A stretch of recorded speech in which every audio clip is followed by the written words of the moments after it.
ये कहानी है एक ऐसे शहर की जहाँ पानी का लेवल समुंदर से ऊपर होकर पूरा शहर पानी में डूब चुका है। मौसम के बिगड़ते हालात ने और बार बार आने वाले तूफानों ने कई लोगों से उनके घर छीन लिए और ऐसे लोग बोट्स पर रहने पर मजबूर हो गए। ऐसे हालात में लोग बस अपने अच्छे वक्त को याद करके ही खुश हो जाते थे और इस वक्त में ये काम लोगों के लिए आसान करता है निक। उसने एक रेमिनेंस नामी मशीन बनाई है जो लोगों की मेमोरीज को एक होलोग्राम की शक्ल में उन्हें दिखाती है।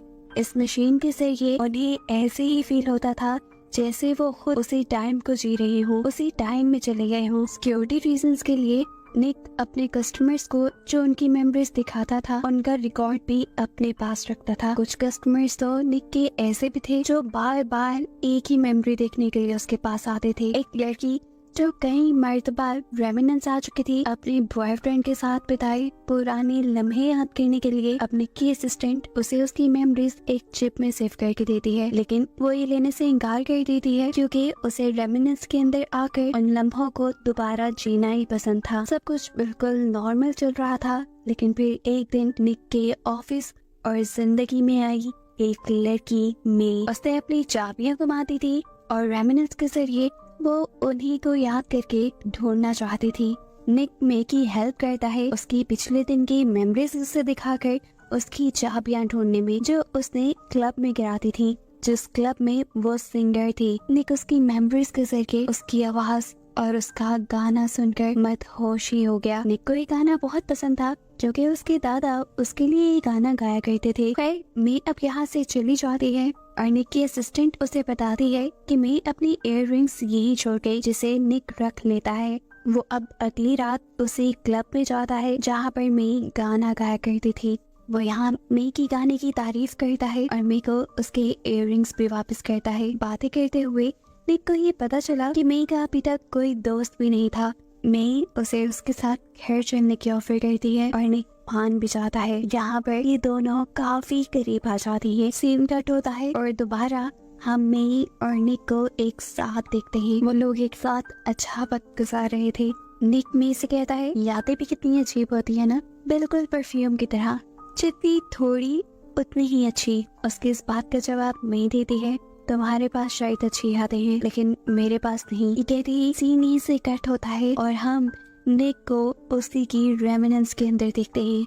मालूम हुआ कि अभी जो कुछ भी हमने देखा वो सब की सब बस निक की यादें ही थी। जब से मे उसे छोड़ के गई थी वो इस सदमे से बाहर नहीं निकल पा रहा था। वो हमेशा यही सोचता था कि उसके प्यार में क्या कमी रह गई कि मैंने उसे धोखा दे दिया। क्या मैंने उसे धोखा देने की या कहीं जाने की बात की थी? ये जानने के लिए वो हमेशा अपनी मेमोरीज को देखता रहता था। हालांकि उसकी असिस्टेंट उसे कई बार वार्न कर चुकी थी कि निक तुम अगर ज्यादा रेमिनेंस का इस्तेमाल करोगे तुम जानते हो तुम्हारे दिमाग पे इसका ज्यादा असर पड़ेगा। मैं जाने से पहले अपना कोई क्लू भी छोड़ कर नहीं गई थी और अब अपनी यादों के जरिए किसी तरह उसका पता चलाना चाहता था। वो उस तक दोबारा पहुंचना चाहता था, उसे ढूंढना चाहता था। निक की असिस्टेंट उसे कहती है मैं अब तुम्हें नहीं मिलेगी, उसे भूल जाना ही बेहतर है। आपको अपने बिजनेस पे फोकस करना चाहिए। पैसों की वजह से बहुत सारे मसले हमारे सामने आ रहे हैं और अब तो एल्सा भी नहीं आ रही, हमारी रेगुलर कस्टमर। लेकिन निक उसकी बातों को इग्नोर करते हुए अब उस क्लब में जाता है जहाँ पर मे सिंगर थी। वो यहाँ पे लोगों से मे के बारे में पूछता है लेकिन उसे अभी भी कोई क्लू नहीं मिला। तंग आकर वो वापस अपने ऑफिस में आ गया और रेमिनेंस के जरिए मे के साथ बिताए लम्हों को याद करने लगा। एकदम से बाहर होने वाली तेज नोक ने उसकी यादों को इंटरप्ट कर दिया। उसे में आकर निक चिल्लाता है रेमिनेंस बंद है आज। खैर अब कुछ देर बाद वो ऑफिस से बाहर निकला तो उसे रोड पे मे का इयररिंग पड़ा मिला। उसे देखकर वो हैरान हो गया था। वो जान गया था कि मे यहाँ पे आई है। यही चीज वो अपनी असिस्टेंट से डिस्कस करता है तो असिस्टेंट उसे कहती है मुझे नहीं लगता कि मे यहाँ दोबारा आई होगी। ये भी तो हो सकता है कि ये इयररिंग पहले से ही वहाँ पर गुमा हो और हमारी नजर उसके ऊपर अब पड़ी हो। अच्छा छोड़ो, काम पे ध्यान देते हैं। आप जानते भी हैं कि इंटेलिजेंस का प्रोजेक्ट मिला हुआ है, कुछ भी गड़बड़ी हो गई तो लेने के देने पड़ जाएंगे। इस टाइम इन्हें एक मुजरिम की मेमोरीज को रिकॉर्ड करना था जो कि एक ड्रग माफिया के लिए काम करता था और अब बस वो मरने के करीब था। 12 घंटे ये लोग लगातार उसके ऊपर वर्क करते हैं लेकिन इन्हें कोई खास सबूत नहीं मिलता क्योंकि मरने से पहले अक्सर लोग सिर्फ अपनी अच्छी यादों को याद करते हैं। अभी ये लोग बातें ही कर रहे थे कि अचानक उस लेटे हुए आदमी को अपनी 5 साल पुरानी याद आती है, जिसमें वो ड्रग माफिया मौजूद था और साथ ही इसी लेटे हुए आदमी के सामने को मे भी नजर आ जाती है।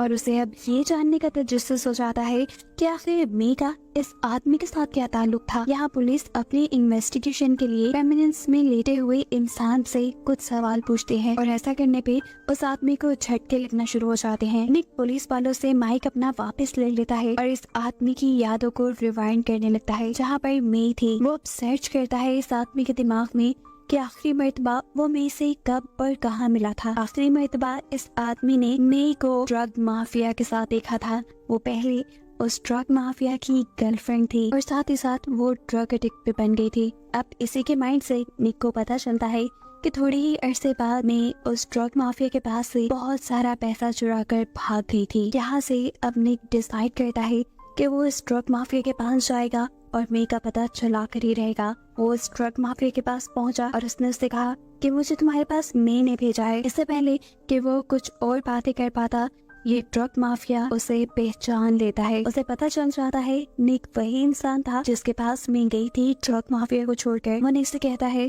तुम्हें क्या लगता है तुम मुझसे ज्यादा ताकतवर हो जो मैं मुझे छोड़कर तुम्हारे पास चली गई। उसे अब निक पे इतना गुस्सा आ रहा था कि उसने अपने लोगों से कहकर निक को टॉर्चर करवाना शुरू कर दिया। इससे पहले कि निक उसकी इस टॉर्चर से मर जाता, यहाँ पर रस्सी से लटकते हुए कोई उसे बचाने के लिए एंटर करता है और ये थी उसकी असिस्टेंट जो हाथ में गन लिए बहुत सारे गैंगस्टर के लोगों को मारकर यहाँ पे निक को बचाने आई थी। वो निक के टैंक के ऊपर भी शूट करती है जिससे टैंक का पानी नीचे निकलने लग जाता है। वो गैंगस्टर भी निक की असिस्टेंट को मारने के लिए दोनों हाथों से गन बाहर निकाल लेता है, लेकिन उसका एक भी निशाना काम नहीं किया था। अब निक भी उस आदमी को चकमा देकर अपने आप को छुड़वा लेता है जिसने उसे पकड़ा हुआ था।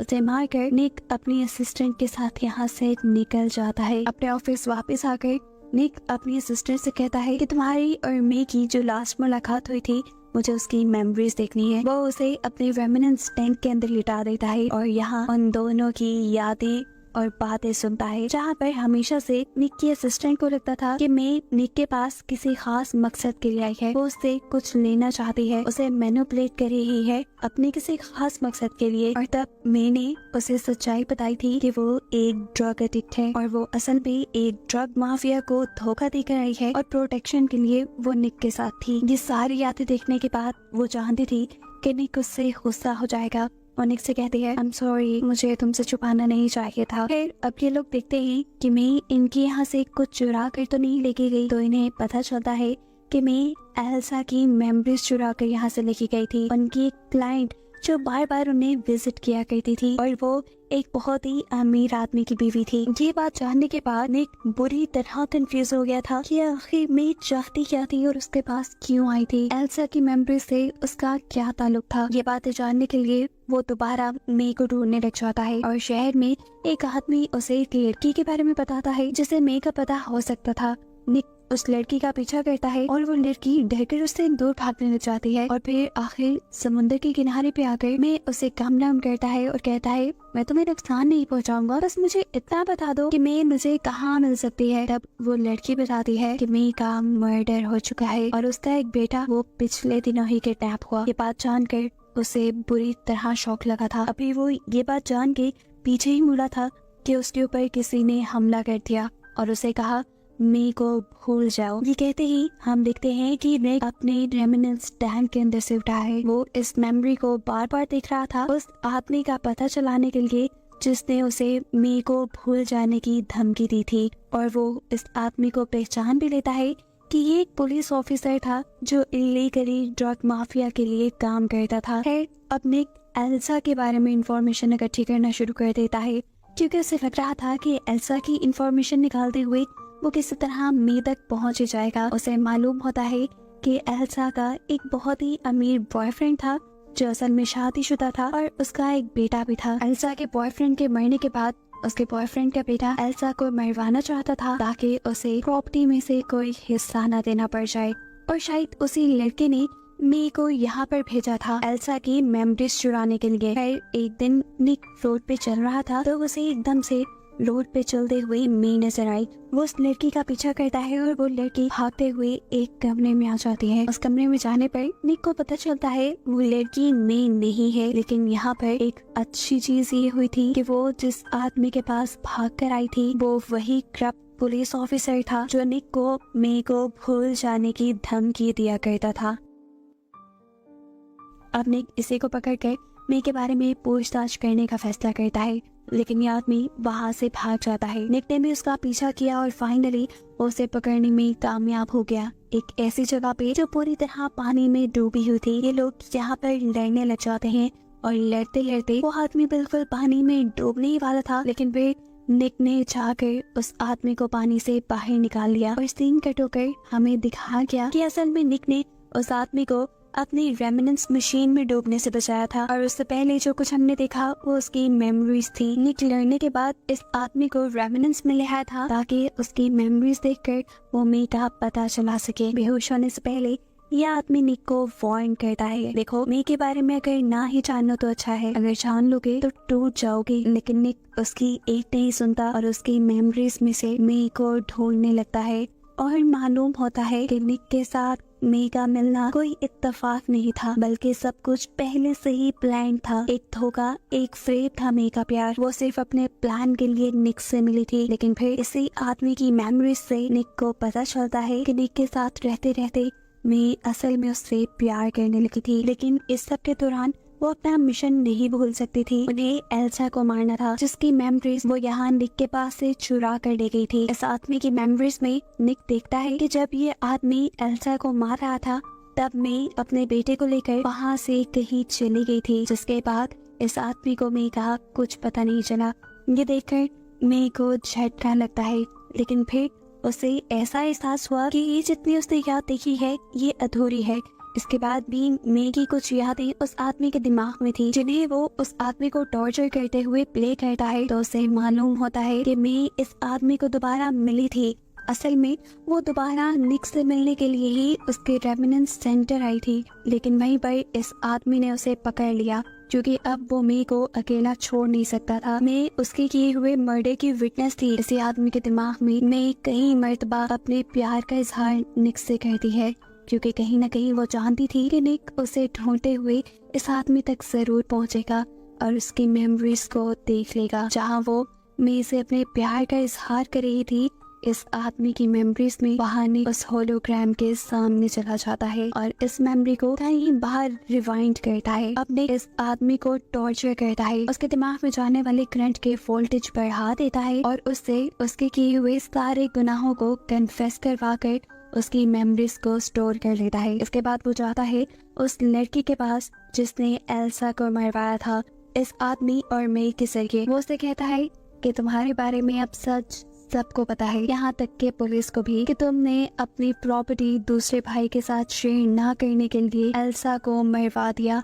और उसके बेटे को यहाँ से दूर भेज दिया। पुलिस जल्द ही तुम्हारा केस सॉल्व करने वाली है और तुम्हारे भाई को भी ढूंढने वाली है, और देखना अब अपने किए के बदले तुम मारे जाओगे। ये सारी बातें सुनकर बुलेट का गुस्से से पागल हो गया। पहले वो निक को ही मारना चाहता था, लेकिन फिर उसने अपने आप को मारने की कोशिश की, लेकिन वो ये भी नहीं कर पाया और आखिर पुलिस ने उसे अरेस्ट कर लिया। ऐसे मे ने जिस क्राइम में हिस्सा लिया था उस क्राइम के असली मुजरिम को पुलिस में पकड़वाते हुए निक ने उसका अजाला कर लिया था। इस सब के बाद निक अब अपनी असिस्टेंट के पास जाता है और कहता है कि वो अब कभी मे को ढूंढने की कोशिश नहीं करेगा। ये जिंदगी बहुत छोटी है, इसे खोई हुई चीजों को ढूंढने में नहीं गंवाना चाहिए। तुम भी जाओ, अपनी बेटी से मिलो और उसके साथ रहो। इस सब के बाद निक अब उन केस को भी सॉल्व करवा देता है जिसके लिए इंटेलिजेंस एजेंसी ने उसे हायर किया हुआ था।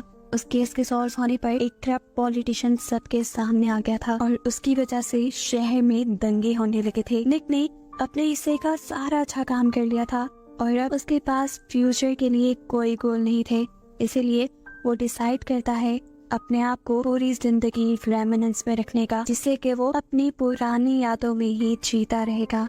वो खुद अपने आप को इंजेक्शन लगाता है और रेमिनेंस के अंदर लेट जाता है। अब बस वो उन्हीं यादों को जीता रहेगा जो उसने मे के साथ गुजारी थी बार बार, जब तक वो मर नहीं जाता। और बस यही दिखाते हुए ये कहानी यहाँ खत्म हो जाती है।